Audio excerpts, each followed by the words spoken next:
بسم الله الرحمن الرحيم الحمد لله رب العالمين وصلى الله وسلم على محمد. caawa hadday noqoto laylatulqadri maxaan sameynaya caawa hadday noqoto laylatulqadri. kow waxaa la iska rabaa qiyaam inaad istaagtid oo u istaagtid salaatuleyl oo nabigu leeyahay man qaama laylatulqadr iimaanan waxtisaaban gufira lahu maa taqadam min dambi. idan dalabka la iska rabo waa inaad istaagtaho qiyaam la timaadaa salaatuleyl la timaadaa. waxaa kaloo muhiima inaad samayso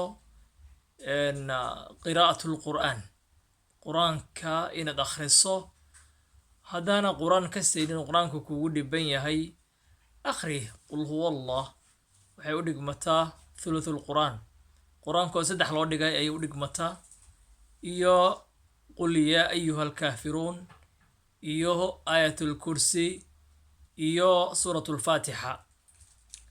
waxaa kaloo muhiim ayadana istikfaar, ilaahay inaad dambi dhaaf weydiisataa, u toobad keentaa.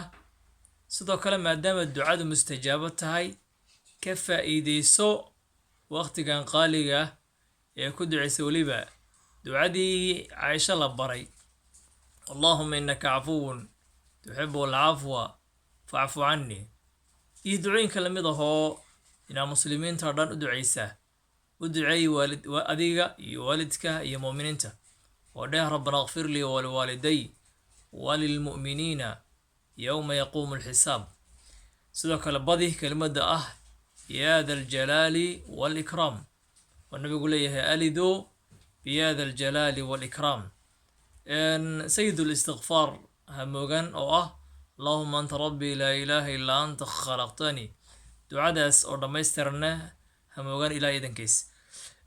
waxaad badisaa sidoo kale adkaaraadka kale oo ah subxaana allah bixamdi cadada khalqi waridaa nafsi wazinata carshi wamidaada kalimaati, iyo laa ilaaha illaa anta subxaanaka innii kuntu min adaalimiin, iyo subxaana allah walxamdu lilah walaa ilaaha illa allah wallahu akbar, iyo laa xawla walaa quwata illaa billah, iyo kelimada tawxiidka ah laa ilaaha illa allah, iyo ammaanta allah subxaanahu watacaala, iyo inaad ku saliso nabiga maxamed sala allahu caleyhi wasalam. sidoo kale salaadaada aad dukanaysid waa inay ahaataa si khushuuc leh oo tadabbur leh. qur-aanka akhrinaysidna waa inaad ku tadabburtaa, ku fikirtaa macnihiisa. afalaa yatadabbaruuna alqur'aana am calaa quluubin aqfaluhaa, iyo wixii lamid ahoo dhan. wassalaamu calaykum.